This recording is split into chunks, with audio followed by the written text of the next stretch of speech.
Si on considère la totalité des espaces plantés, ça va représenter en gros un tiers de la surface du fort. Mais ça correspond, en fait, ça correspond exactement à ces surfaces qui étaient ces architectures de terre qui se situent en général sur le pourtour des remparts.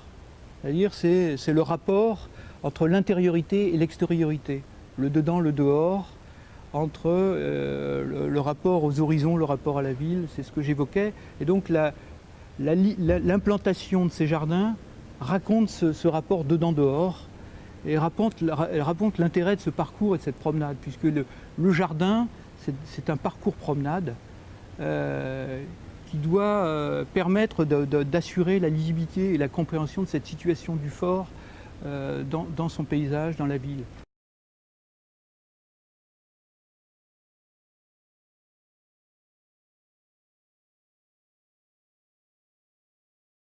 Ce qu'on a cherché à faire, c'est effectivement à développer un certain nombre de scénographies, qui sont autant de tableaux qui mettent en scène les différents espaces qu'on a dans le fort.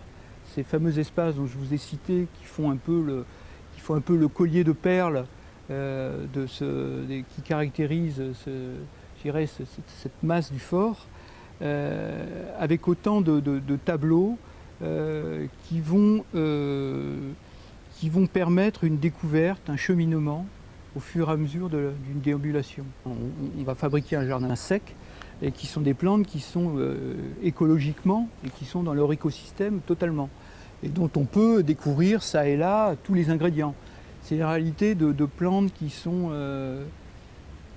de fait totalement adaptées au climat, adaptées à l'écosystème, on va dire adaptées au sol, et qui en soi n'ont pas besoin de systèmes d'arrosage pointus ou de choses parfaitement élaborées pour être totalement adaptées à la situation.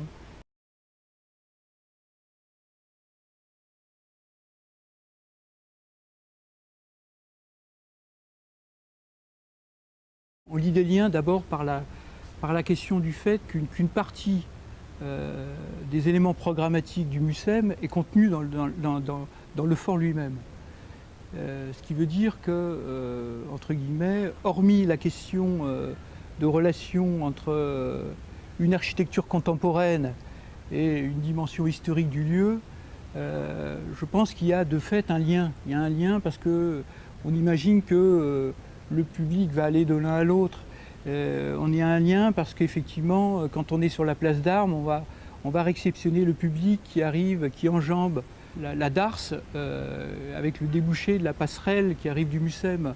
Il y a un lien aussi avec la ville, puisqu'on voit bien qu'on l'avait déjà évoqué dans le concours, c'est cette idée de la deuxième passerelle qui vient chercher aussi la ville vers l'extrémité du quartier du Panier. Donc le lien, il est de fait, mais le propos du jardin, puisque nous traitons d'abord de cette question-là qui au-delà du jardin proprement dit, c'est-à-dire des plantes, s'intéresse vraiment à reconsidérer ou à considérer tous les espaces extérieurs.